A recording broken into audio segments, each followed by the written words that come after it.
भारत जोड़ो न्याय यात्रा जब अमेठी से निकली थी, तब भी इस बात पर अस्पष्टता थी कि राहुल गांधी अमेठी से चुनाव लड़ेंगे या नहीं लड़ेंगे। राहुल गांधी के आलोचकों का मानना है कि वह चुनाव हारने के बाद भी शायद वे कहीं अमेठी के दौरे पर आए हों और अमेठी के लोगों तक पहुंचने का उन्होंने प्रयास अभी तक किया हो।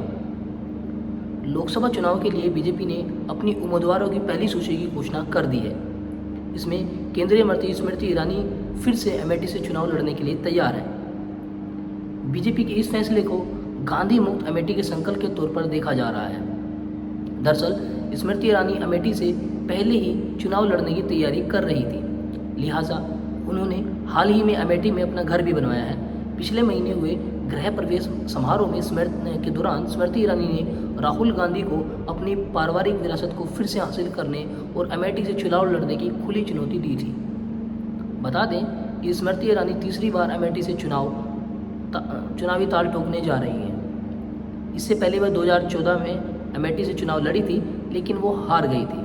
इसके बाद उन्होंने 2019 में राहुल गांधी के खिलाफ लोकसभा चुनाव दोबारा से अमेठी से ही लड़ा और अपनी जीत हासिल की। इसमें राहुल गांधी को अमेठी से हार का सामना करना पड़ा था।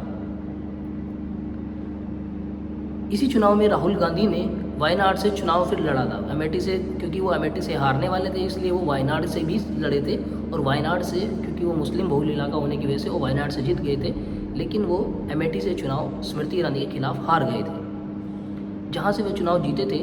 लेकिन पिछले चुनाव में अमेठी की जनता ने जो जनादेश दिया था, उससे सबसे बड़ी राजनीतिक उलटफेर के तौर पर समझा जाता है, क्योंकि गांधी परिवार की विरासत माने जाने वाले अमेठी में 50,000 से ज़्यादा वोटों के अंतर से राहुल गांधी की पिछली बार हार हुई थी।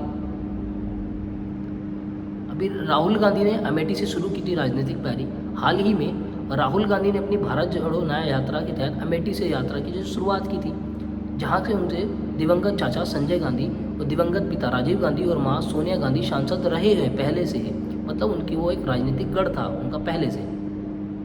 2004 में राहुल गांधी ने अमेठी से राजनीतिक पारी की शुरुआत की थी और भारी वोटों से वो जीत हासिल कर पाए थे। हालांकि 2014 के लोकसभा चुनाव में यह अंतर काफ़ी कम हो गया था और आते आते 2019 में वो अमेठी की सीट से चुनाव हार गए और वायनाड से जीते थे। अमेठी ने अपना जो 2019 के चुनाव में अपना जो मत था वो स्मृति ईरानी को ज़्यादा दिया था, 50,000 वोटों से वो जीती थी, क्योंकि अमेठी में जोरदार प्रचार अभियान हुआ और वहाँ तत्कालीन पीएम उम्मीदवार नरेंद्र मोदी ने अपनी बहन स्मृति ईरानी के लिए वोट देने की भावनात्मक अपील की थी, जो कि स्मृति ईरानी के फेवर में गई थी।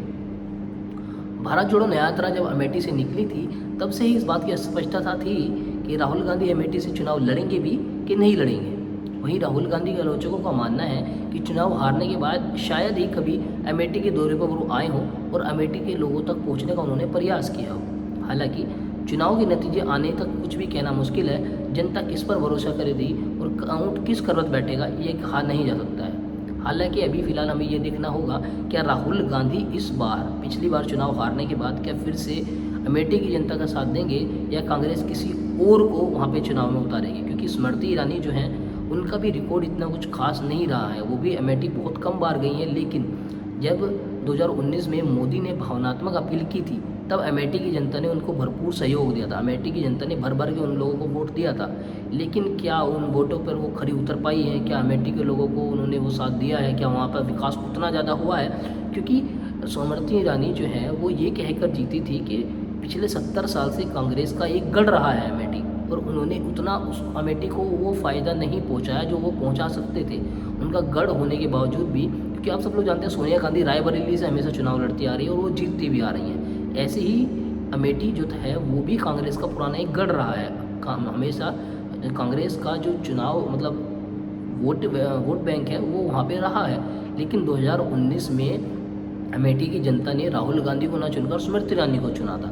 तो अब 2024 में ये मानना होगा कि राहुल गांधी इस बार फिर से वायनाड जाएंगे जहाँ से वो पिछली बार जीते थे, या फिर से जो स्मृति ईरानी ने उनको खुली चुनौती दी है कि वो अमेठी आकर लड़ें, क्या वो स्मृति ईरानी को चुनौती को स्वीकार करेंगे या वो वहाँ से फिर से भाग खड़े होंगे, ये देखना होगा।